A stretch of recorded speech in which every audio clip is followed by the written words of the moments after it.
Di antara yang bisa menghapus pahala amal kebaikan seseorang adalah syurbul khamr, mengkonsumsi khamr, minuman keras.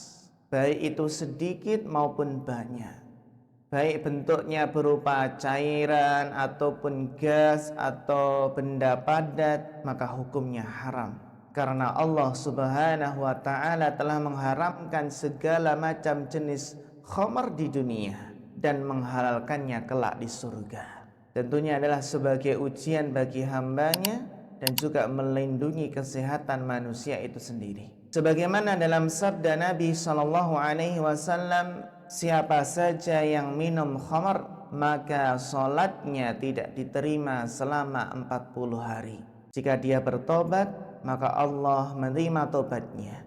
Namun jika ia mengulanginya, maka solatnya tidak diterima selama 40 hari.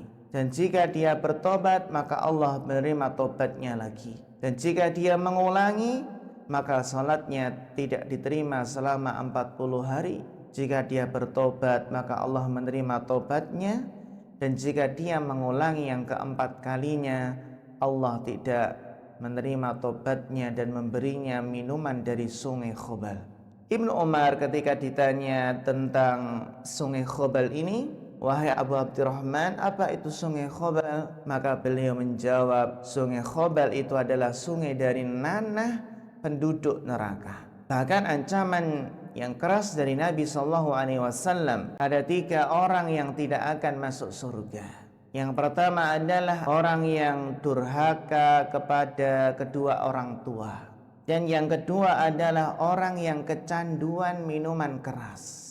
Dan orang yang alman, yang mengungkit-ungkit dalam sedekah. Ini ya diantara dampak buruk dari minuman keras. Maka tugas dari seorang muslim adalah bagaimana amar ma'ruf nahi munkar sesuai dengan kemampuannya.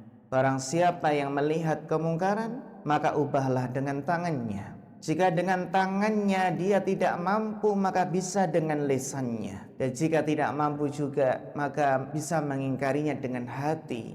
Dan itulah selemah-lemah iman.